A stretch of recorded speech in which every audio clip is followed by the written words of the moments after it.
चलिए प्यारे बच्चों आगे बढ़ें। ये कुछ क्वेश्चन, 2 क्वेश्चन और आए अपने। इसमें एक ABC बिंदु है 3। इन 3 बिंदुओं से जो त्रिभुज बनेगा उसका क्षेत्रफल ज्ञात करना है। और एक क्वेश्चन है अपना, 2 बिंदु दिए गए हैं, उस रेखा जो बन रही है उस रेखा का झुकाव 3 है, तो हमें K का मान ज्ञात करना है। K कहाँ से आएगा, क्योंकि K इस A बिंदु के निर्देशांक में है। तो आते हैं पहले क्वेश्चन में। पहला क्वेश्चन अपना क्या है, 3 बिंदु दिए गए हैं अपने के पास। तो 3 बिंदु दिए गए हैं तो अपन को उसी प्रकार से मानना है। पहला बिंदु होगा अपना x1/1, दूसरा बिंदु होगा x2/2 और तीसरा होगा x3/3।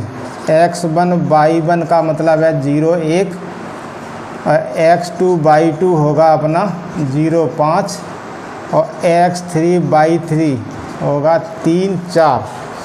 ये हैं बिंदु और अपन इन बिंदुओं से त्रिभुज का क्षेत्रफल ज्ञात करेंगे। तो बस अपन को ये ध्यान रखना है, त्रिभुज के क्षेत्रफल का सूत्र क्या होता है वो अपन को देखना है। त्रिभुज का क्षेत्रफल का सूत्र ये होगा 1/2। अब ये मापांक आएगा, इसमें मापांक माने मॉड।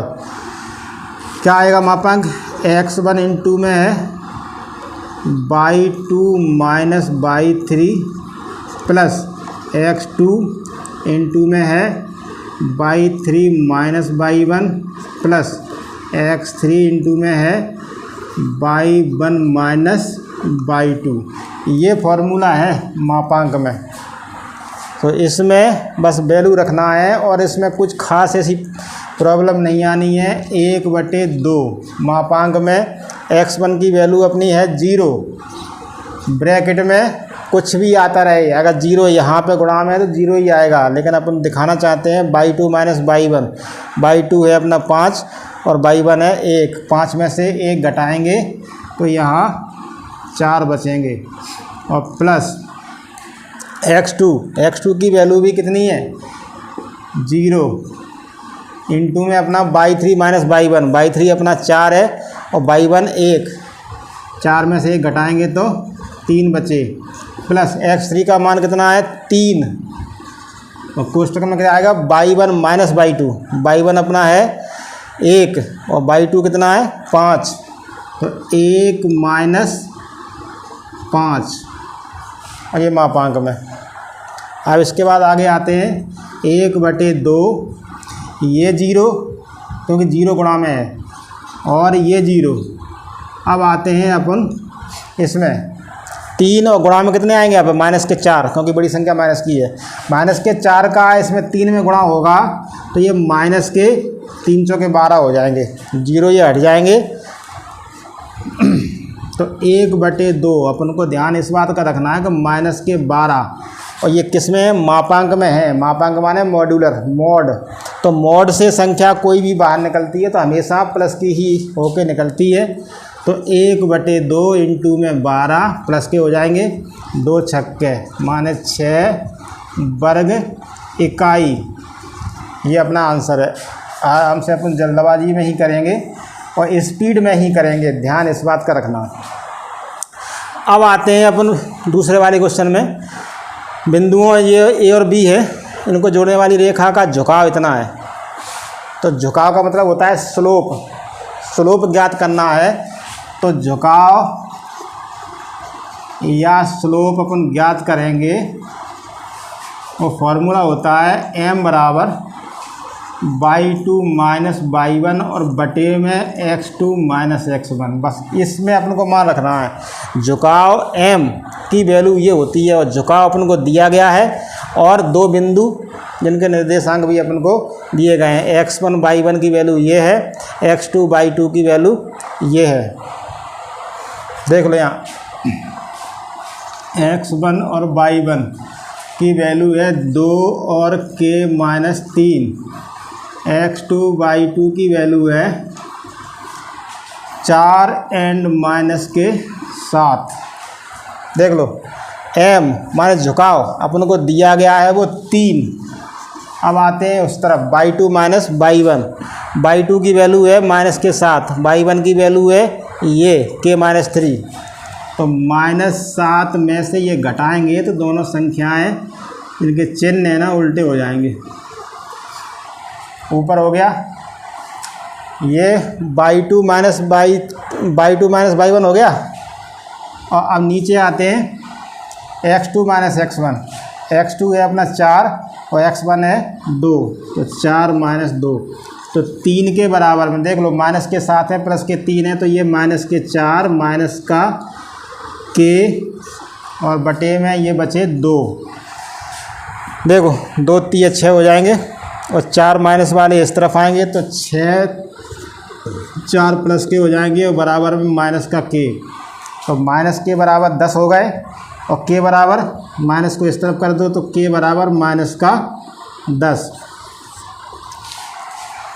झुकाव 3 है, ये 2 बिंदु दिए गए हैं, इनसे बनी रेखा का झुकाव ये है, तो इस बिंदुओं के निर्देशांकों में जो k है उसकी वैल्यू ज्ञात करना है झुकाव के लिए, माने स्लोप की कंडीशन के लिए। तो ये इस प्रकार से अपना ज्ञात होगा। आगे ये क्वेश्चन है अपने पास, y अक्ष पर स्थित तो वह बिंदु जिसकी बिंदु 4 2 से दूरी 5 है कौन सा है? क्या कौन सा है? y अक्ष पर वो बिंदु कौन सा है जिसकी इस बिंदु से दूरी 5 है? तो अपन को वही ध्यान रखना है जो हम बता चुके हैं कि किसी भी अक्ष पर अगर बिंदु होता है तो एक क्लियर कंसेप्ट में होता है, क्लियर क्या होता है कि उसमें एक निर्देशांक शून्य होता है। इस बात की वैल्यू अपन को मालूम होनी चाहिए और उसको क्लियर पता होना चाहिए। तो सबसे पहले हम आते हैं पहले वाले क्वेश्चन में। माना इस बात को समझना, y अक्ष का जो बिंदु है जो होता है वो फिक्स है, उसका x निर्देशांक शून्य होता है और बिंदु पता नहीं है तो अपन को y मानना पड़ेगा। ये y अक्ष का बिंदु है, दूसरा बिंदु ये है, इन दोनों बिंदुओं के बीच की दूरी क्या है? 5 है। अगला वाला बिंदु कौन सा है? बिंदु कौन सा बिंदु है? 4 2 से दूरी कितनी है? 5। इस बात को अपन को यहाँ फॉलो करना है। तो दूरी कैसे ज्ञात होती है इस बात को समझना है। ये x1 y1 हो जाएगा, ये x2 y2 हो जाएगा, तो इसमें से इनको घटाते जाओ और होल स्क्वायर करते जाओ। x2 माइनस x1 माइनस 4 में से 0 घटाएंगे और होल स्क्वायर प्लस 2 में से y घटाएंगे और होल स्क्वायर और इक्वल में दूरी कितनी है? 5 दी गई है तो बराबर में 5 कर देंगे। अब इसके बाद में दोनों पक्षों का वर्ग यहीं कर सकते हैं, तो यहाँ से वर्गमूल का चिन्ह हट जाएगा, यहाँ वर्ग हो जाएगा और यहाँ इनके होल स्क्वायर खोल दो तो 0 हट जाएगा। 4 का वर्ग हो गया 16। अब यहाँ a माइनस बी का होल स्क्वायर वो लागू होगा तो 2 का वर्ग 4 हो जाएगा प्लस y का वर्ग हो जाएगा, -2a भी होते हैं तो 2 दूनी 4 और y, और चाहो तो इस या एक बात दिखा दो, 5 का वर्ग हो जाएगा 25। अब 25 इस साइड में आएंगे तो देख लो क्या हो सकता है।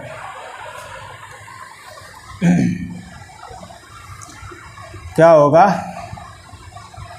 देखो, इसमें क्लियर इक्वेशन कर लो, पहले y स्क्वायर की वैल्यू फिर y की वैल्यू, इसके बाद 20 ये हो जाएंगे और 25 इस साइड में आएंगे तो माइनस के घटाने से ये -5 बचेंगे और बराबर में 0।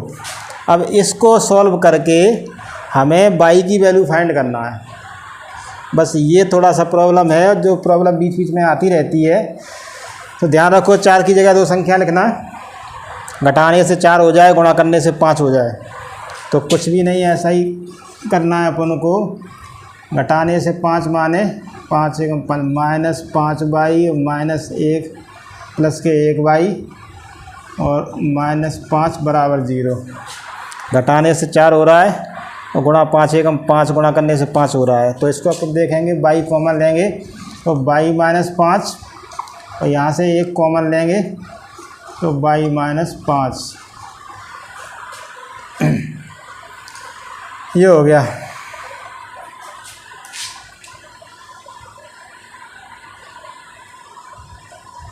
इसके बाद देख लो y -5 और दूसरा बन जाएगा y + 1 बराबर 0। तो इसको 0 के बराबर करेंगे तो y की वैल्यू 5 हो जाएंगे प्लस के, और इसको 0 के बराबर करेंगे तो y की वैल्यू माइनस का 1। तो y की वैल्यू जो अपने आई है, x की वैल्यू 0 रहेगी, हमेशा ध्यान रखना, y की वैल्यू 2 आई है। तो अपन को यहाँ ये ध्यान रखना है कि बिंदु अपना होगा 0 के साथ में या तो 5 आ जाएगा या 0 के साथ में क्या आ जाएगा, माइनस का 1। ये दोनों बिंदु हो सकते हैं, दोनों में से कोई भी हो सकता है। बाई एच पर ये बिंदु होगा तो इस बिंदु की इस बिंदु से दूरी 5 होगी, ये होगा तो इसकी इस बिंदु से दूरी 5 ही होगी। ध्यान बस वही रखना कि ये वाला बिंदु होगा तो कहाँ होगा, जो अपना मूल बिंदु होता है उसके ऊपर की साइड में, बाई एच पे ही तो है। और यहाँ ये वाला बिंदु होगा तो मूल बिंदु से नीचे की साइड में। और इसके बाद हम आते हैं सरल रेखा। ये क्या कह रहा है, सरल रेखा x बराबर -1 और y बराबर 4 परस्पर होंगी। x और y के मान हैं वो सरल रेखा के रूप में व्यक्त किए गए हैं, और हमें ये बताना है कि ये रेखाएं परस्पर कैसी हैं। ऑप्शन में अपन बता दें कि समांतर हैं परस्पर, या लंबवत हैं, या समपाती हैं। तो इस बात के लिए हमें केवल इस पॉइंट को समझना है कि जैसे अपने अक्ष होते हैं ना, एक x अक्ष होता है और एक y अक्ष होता है। देखो गौर से, x की वैल्यू -1 है, तो x की वैल्यू -1 है तो अपनी ये लाइन बन जाएगी, इसी लाइन पे गिनी जाएगी -1, और y की वैल्यू +4 है तो वो इस लाइन पे गिने जाएंगे, माने बाई अक्ष पे। अपने आप समझ में आ रहा होगा कि ये x बराबर -1 ये इस लाइन को, इस रेखा को व्यक्त कर रहा है, और y बराबर -4 है वो इस रेखा को व्यक्त कर रहा है। ये रेखाएं परस्पर कैसी हैं, दिखाई दे रहा है साफ साफ, कैसी हैं, लंबवत। और ध्यान इस बात का रखना है, इस तरह का अगर क्वेश्चन आएगा x और y की वैल्यू गिवन होंगी तो वो हमेशा ही लंबवत होंगी। x की वैल्यू चाहे माइनस की हो, चाहे प्लस की हो, चाहे x की वैल्यू और y की वैल्यू दोनों ही माइनस की हो, तो ये और ये रेखा प्राप्त होगी, वो भी लंबवत है आपस में। ध्यान रखना, हमेशा ही लंबवत आएगा। अब इसके बाद में बात आती है एक अगले क्वेश्चन में, बिंदुओं a, b और c से बने त्रिभुज की परिमाप क्या होगी।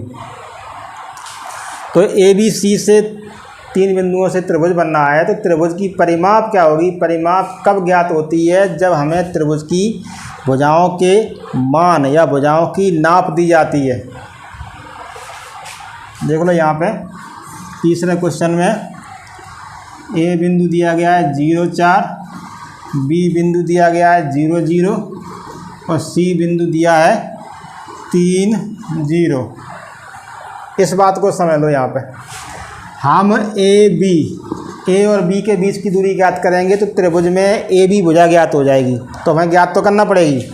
तो डायरेक्ट थोड़ा ज्ञात करेंगे, a को देखो b को देखो, इसमें से ये घटाएंगे, 0 में से 0 घटाएंगे तो 0 आएगा, 0 का वर्ग 0 रहेगा। उसके बाद 0 में से 4 घटाएंगे तो -4 का वर्ग करेंगे तो 16 हो जाएगा, माने 16 का वर्गमूल होगा 4। अब आते हैं बी सी भुजा के लिए। बी और सी के बीच की दूरी ज्ञात करेंगे तो वो भुजा बी सी हो जाएगी। कैसे ज्ञात होगी, देख लो, इसमें से ये घटाएंगे, 3 - 0 माने 3, 3 का वर्ग 9, 0 - 0 माने 0, 0 का वर्ग 0, तो 9 का वर्ग करेंगे, वर्गमूल करेंगे तो 3 हो जाएगा। इसी प्रकार से भुजा एक आएगी ए सी, ए और सी के बीच की दूरी, तो देख लो कैसे होगी। 3 में से 0 घटाएंगे तो 3, 3 का वर्ग 9, 0 में से 4 घटाएंगे तो -4 का वर्ग 16, 16 और 9 25 होते हैं, 25 का वर्गमूल होता है 5। मतलब ये हुआ कि त्रिभुज हमें जो प्राप्त हुआ है उसकी एक भुजा का मान है 4, एक भुजा का मान है 3 और एक भुजा का मान है 5। इनकी परिमाप ज्ञात करना है, परिमित ज्ञात करना है। तो अपन जानते हैं परिमाप मान क्या होता है, तीनों भुजाओं का योगफल, 4 + 3 + 5 बराबर कितने हो गए, 12 इकाई। इस प्रकार से ये कुछ क्वेश्चन है जो हमें अच्छी तरह से रिवीजन करना है और MP सुपर 100 के लिए मजबूत होना है।